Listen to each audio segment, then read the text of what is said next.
You present the evidence, cite the data, and build an airtight case, only to watch the other person walk away completely unmoved.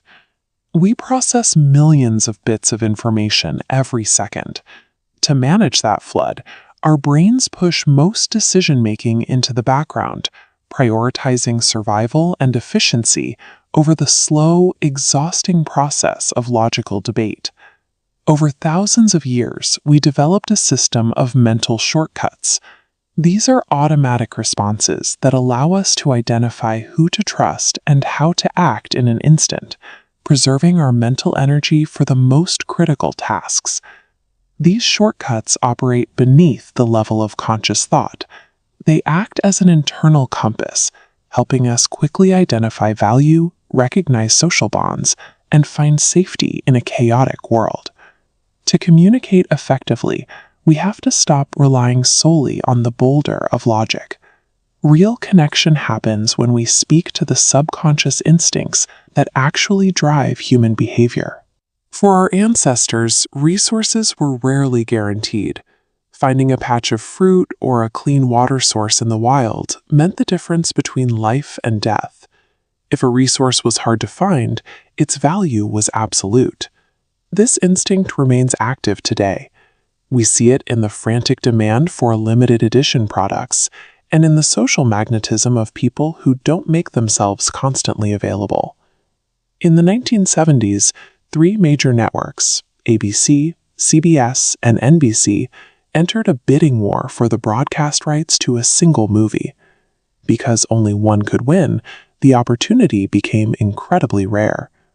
ABC eventually paid $3.3 million for the rights, a price so high it resulted in an immediate $2 million loss for the network.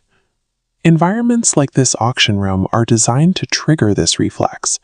When we see others fighting for an item, our brain stops evaluating its utility and starts focusing on the fear of losing it to someone else. Value is tied to availability. By highlighting what is unique or time-sensitive about an offer, we trigger a drive to secure that value before it disappears.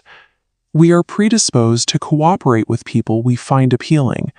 This affinity creates a halo effect, where we assume that if someone is likable, they must also be honest and competent. This bias shapes global conservation. Billions of dollars flow towards saving pandas because they evoke an immediate emotional response. Meanwhile, less attractive species that are vital to our ecosystem struggle for funding because they don't trigger that same sense of affinity.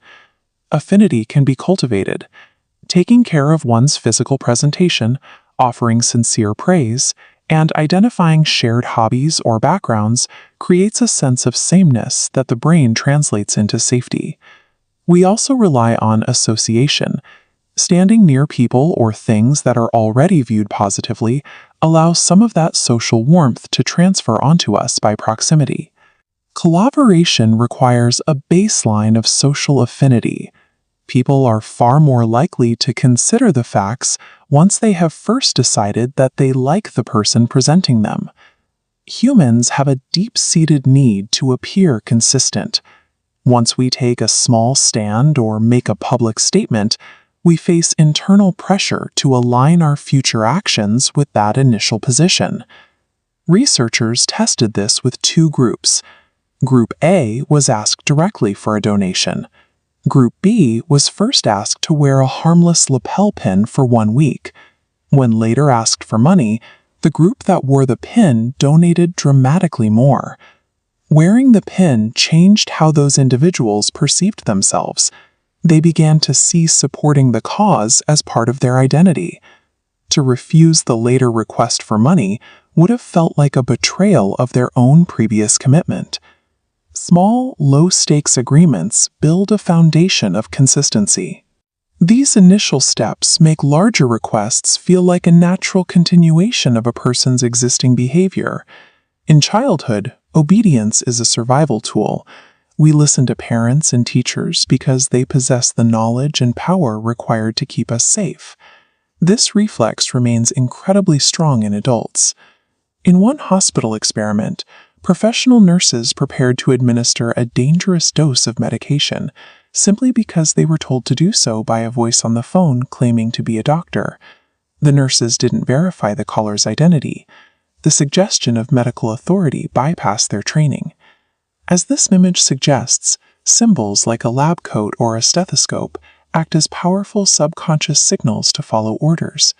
In the modern world, titles, uniforms, and high-status clothing serve as markers of competence. Our brains use these visual cues to decide who has the expertise to lead, often without checking the underlying facts. Projecting authority provides a sense of security. It signals that a person has the competence required to navigate a situation, allowing others to relax their guard and cooperate more freely. Scarcity, liking, commitment, and authority are the tools our brains use to navigate social life. They are the mechanisms that determine who we listen to and how we spend our energy. When these tools are used for selfish gain, the cracks appear quickly. Relationships built on deception are inherently unstable and will eventually shatter. Ethical influence focuses on mutual benefit. By understanding these subconscious triggers, you can present your ideas in a way that makes others feel secure and valued, leading to outcomes where everyone wins. Communicating with the human mind, rather than against it, allows for a more natural flow of ideas. When you account for how people actually make decisions, your logic finally has the space it needs to be heard. If you want to continue exploring the instincts that shape how we connect with each other, subscribe and join the community. See you next Sunday.